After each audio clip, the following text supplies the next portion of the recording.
Yes, my name is Miss Grace, and I'm going to be teaching you English language today. So the topic we're going to be dealing on today is nouns.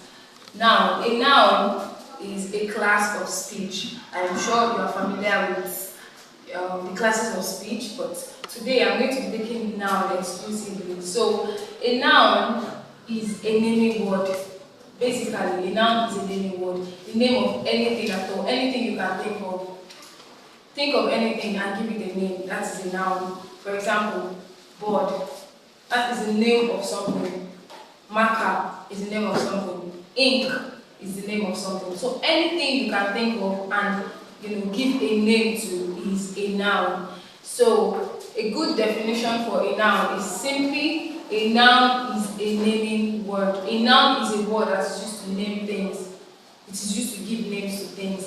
So it could be names of a person, name of animal, names of places, names of things, names of feelings, names of ideas. Because a noun is nouns are not just limited to things that we can see, things that we can feel. There are also names that are given to ideas. For example, love. Love is an idea. It is the name of an idea, so it is a noun. I hope you understand. And that is a type of noun. Would explore the types of nouns, and I will explain the concept of abstract nouns to you. So we have gotten the definition of a noun, and we said a noun is a naming word.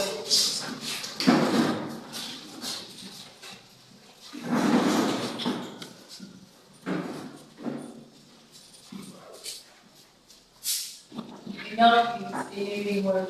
Now we have types of nouns, and we're going to be exploring some of the types of nouns that we have. The very first one I'm going to start with is the most common type of noun that we all know, and that is proper nouns.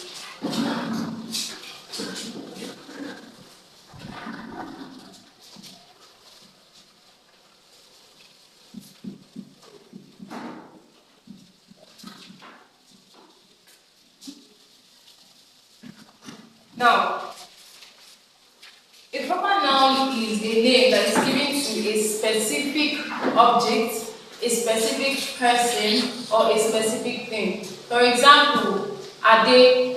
Ade is a proper noun because it is the name of a specific person. It is one person's name. Shola is a proper noun. Grace is a proper noun. Those are proper nouns because they are names that are given to specific people, specific things, specific places. For example, Lagos. Lagos is a noun. It is the name of a particular place in Nigeria. So I'll give you some examples of proper nouns. We have Ade, just like I gave. Lagos. Talking about let's say Grace.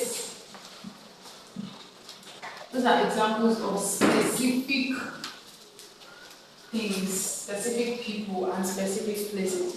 Another type of noun we have is common nouns.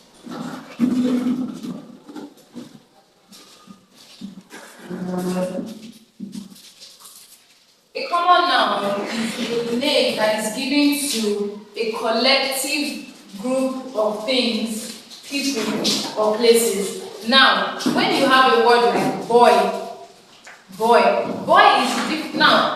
belongs to common nouns and is different from proper noun because when you have boy could refer to anybody. Boy generally refers to the male gender. But if you have ade, now you see the contrasting idea. Boy, ade, boy is a common noun. It is the name of the male gender generally.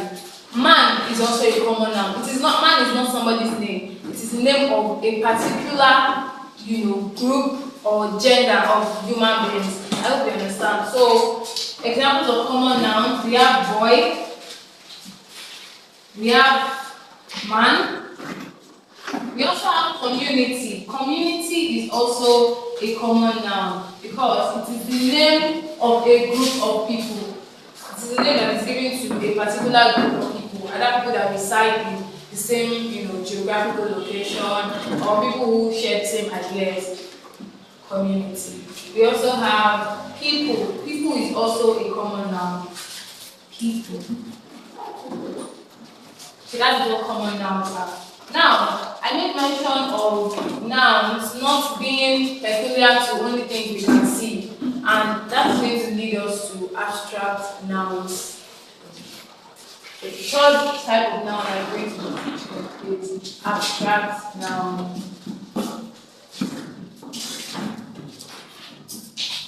Now, an abstract noun is the name that is given to something that we cannot see. Things that we basically cannot see them, we can't touch them, but they exist. And I gave an example when I started. I said love is a noun. Love is the name of a particular feeling. So love is an abstract noun. We can't see love, we can't touch love, but it is the name that is given to a feeling. We also have liberty. Liberty is, we can't see liberty, but liberty is, when is the name given to a situation where somebody is, given freedom to express themselves, and that is the name of that particular situation. Liberty. We also have liberty. We have education. Education is also an abstract noun. So basically, abstract nouns are those things that we cannot see, but they actually exist. So they could be names of ideas, names of feelings, even theories. Even theory itself is a noun. Theory is a noun, and it's an abstract noun because we can't see theories, but they exist. So I'm going to add theories. Theory or theories, anyone. Let me just carry this. That is abstract noun. So don't forget, I said abstract nouns. Abstract nouns are nouns that exist, but we can't see them. They could be names of ideas, names of feelings, names of concepts, names of theories. I hope you understand. Now we're going to be moving to the next type of noun, and that type of noun is the opposite of abstract noun. Now I know you can already guess what a noun is.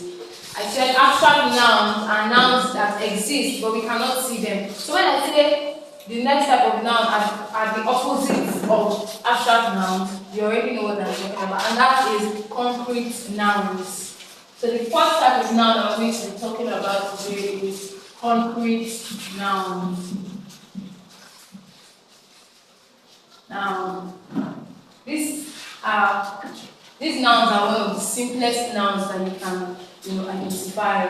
A concrete noun is a noun that is something you can see, something you can touch, you can feel. For example, phone.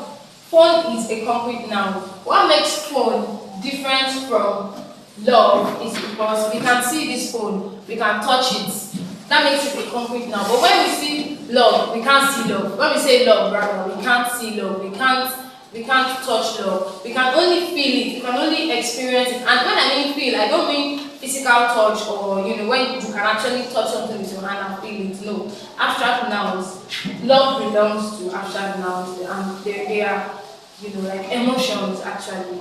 So concrete nouns are nouns, like I said, they are nouns that we can see and we can touch. For example, I gave the first example, I said phone. So we're going to add phone. Phone. Another example of a concrete noun, chair. Another example, book. Table. These are concrete nouns. Now these two are actually opposing. They are two nouns that are opposite of each other. And proper nouns and common nouns are also nouns that oppose each other. So the next set we're going to be teaching today is countable nouns. Countable nouns. Countable nouns. And from the name, you can already tell what it is. A countable noun is a noun that can be counted. Basically, that is what a countable noun is. So, if phone is a countable noun, if I have 5 phones here, I can count them. I can say, yes, this is 1, 2, 3, 4, 5. If I have a pen with me, it is a countable noun because if I have more than one, I can actually count. So basically, countable nouns are nouns that can be counted. That's all. And the examples we use for concrete nouns can also fit in for countable nouns. So I can say chair is a countable noun, and if I'm going to pluralize it, I'll put S just to show that I can count it. Chairs, book, what else? Drinks. Drinks. I'll put S here just to know that it's either you have the plural or the singular or the plural form of drink.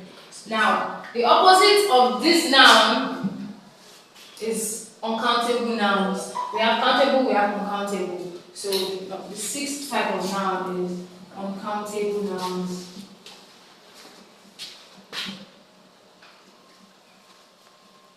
Uncountable nouns. Now, uncountable nouns are the direct opposite of countable nouns, but sometimes it is difficult to identify them in sentences, and that is where your knowledge of singular and plural comes in. So an example of uncountable noun is rice. You cannot count rice, but you can measure it. The only time you can actually give a number to grains like rice is when you measure. You can say a cup of rice, 2 cups of rice, but you cannot say a rice or 2 rices or a beans. You understand? So rice is an uncountable noun. Rice. Another example of uncountable noun, beans. Now I want to take you a bit further. I don't want to just use rice, beans, gari, egg, indomie. I don't want to use those ones. Now we have another set of nouns. They are uncountable nouns too, but that is why I said they are sometimes difficult to identify. For example, information. Information is a noun, and it is an uncountable noun. You can only have information. You cannot have informations. He gave me some information. Not he gave me some information. So information is also an uncountable noun. Sorry. Another one that can be a bit difficult to identify is impact. Impact. Impact is impact, whether singular or plural. Impact is impact. So you can say the new principal has made a lot of impact on the education, in the education of the students. So it is not impacts. There is no S after it. So both plural and singular is impact, and that is why it is an uncountable noun. So these are the nouns that we will treat today. Thank you very much for watching.